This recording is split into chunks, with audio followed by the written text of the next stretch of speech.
ભગવાને તમને લોકોને દીકરી દીધી હોય તો મારી આપને પ્રાર્થના છે,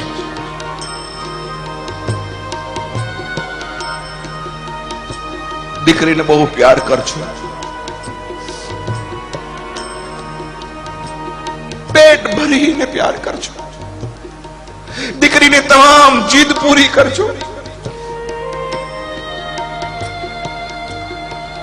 દીકરીને જેટલું દેવાય એટલું સુખ તમે તમારા પિયરની માલિકો આપજો. દીકરીના માથે હાથ ફેરવતા રહેજો.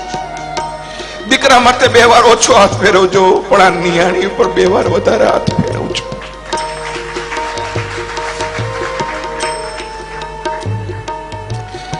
કારણ કે દીકરીને ખબર નથી.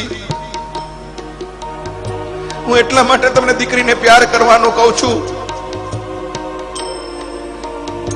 કારણ કે પુરુષ તો જન્મે તો એનું સ્મશાન નક્કી છે કે જ્યાં જન્મો છે ત્યાં જ એને અગ્નિદાહ દેવાય, પણ દીકરીઓનું તો જન્મ સ્થાન નક્કી છે, પણ દીકરીઓના તો મહાન નક્કી નથી કે એ જન્મી ક્યાં એને અગ્નિદાહ ક્યાં દેવાનો છે.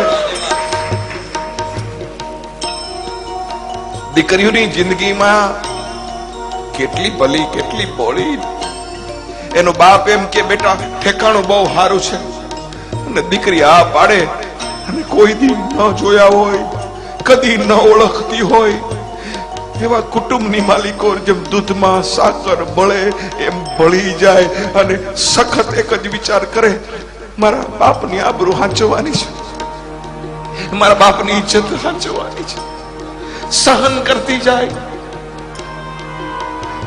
સહન કરે એનું નામ દીકરી.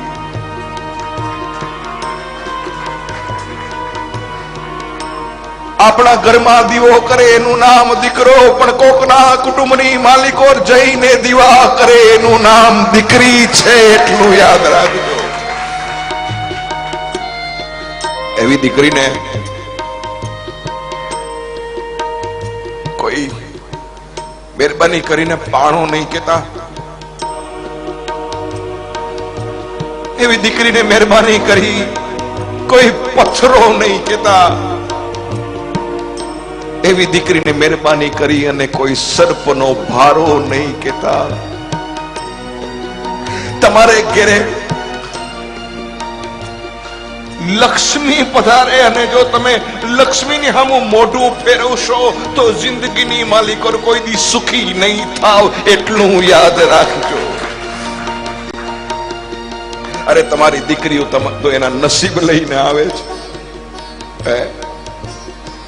ભગવાન પેલા ખોળે મારી વહુને દીકરી દેજે. હે સાસુઓ, તમને પ્રાર્થના છે, આવી ભગવાનને પ્રાર્થના કરજો, અને વહુની સામે પ્રાર્થના કરજો, બેટા તારા પેલા ખોળે તને દીકરી આવે, પછી જોજો દીકરી નહીં આવે દીકરો જ આવશે.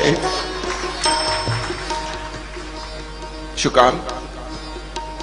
જે માગો એ પરમાત્માની પાસે નથી મળતો આ દુનિયાની માલિકો. એટલું યાદ રાખજો.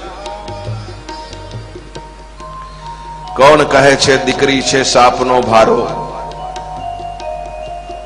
કોણ કહે છે કે દીકરી છે સાપનો ભારો? અરે અમે તો કહી છીએ કે આ બધી દીકરીઓ તો છે તુલસીનો ક્યારો.